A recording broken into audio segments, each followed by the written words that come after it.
नहमदु व नुसल्ली अला रसूलिहिल करीम अम्मा बाद फ़अऊज़ु बिल्लाहि मिनश शैतानिर रजीम बिस्मिल्लाहिर रहमानिर रहीम। मेरे दोस्तों, बच्चों की अमराज़ के बारे में आप लोगों के सामने बात करना चाहता हूँ।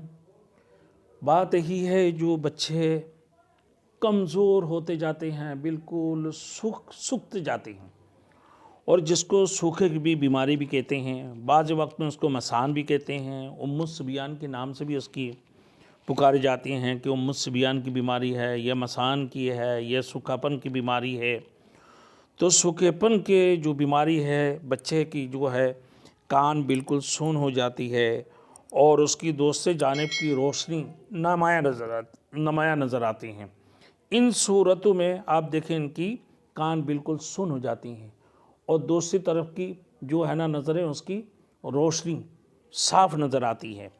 इन सूरतों में आप देखें, इसके लिए एक तरीक़ा ये है कि इस दुआ को जो मैं आपके सामने पढ़ रहा हूँ, इसी दुआ को जो औरत बीमार हो या सूखेपन की बीमारी में, या कोई बच्चे बीमार हो, तो उन सूरतों में ये एक रूटीन रखें, रोज़ाना 7 मरतबा या 5 मरतबा ये दुआ पढ़ के पानी में दम करें और पानी को पिलाते रहें और उसी पानी से बच्चों को गुस्ल भी कराते रहें। बिस्मिल्लाहिर्रहमानिर्रहीम। व खाब कुल्लु जब्बारिन अनीद मिन वराइ जहन्नम वयुस्का मिन माइन सदीद यतजर्रहु वला यकादु यसीगुहु वयअतीहिल मौत मिन कुल्लि मकानिन वमा हुवा बिमय्यतिन व मिन वराइहि अज़ाबुन गलीज़।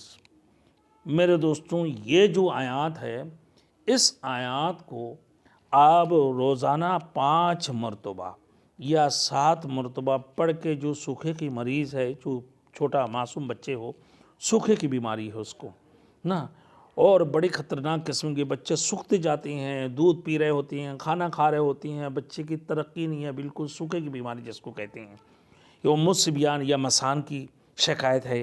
इसको उम्मुस सिबियान भी कहते हैं, मसान की। पुख्ता यकीन के साथ इसको दम करें और फिर इस बच्चे को पानी भी पिलाते रहें।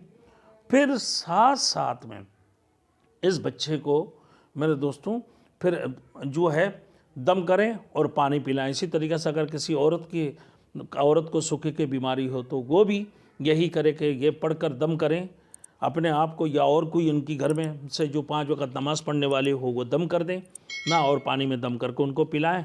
फिर बच्चे को भी गुस्ल भी कराएं इसी पानी से। अच्छा, जो गुस्ल कराएं, ये पानी साफ़ पानी, दम करने के बाद वो पानी डायरेक्ट नाले में नहीं जाना चाहिए। नहाने के बाद वो पानी नापाक हो जाती है, फिर भले नाले में चले जाए, कोई हरज नहीं है। तो आप इस बात को ख्याल करना है कि ये मसान की बीमारियों के लिए जो सूखेपन के इलाज है, जो छोटे मासूम बच्चा है, जिन लोगों को ये सूखे की बीमारी है, इन लोगों के लिए इलाज है। अल्लाह हम सबको अमल करने के तौफीक अता फरमाए।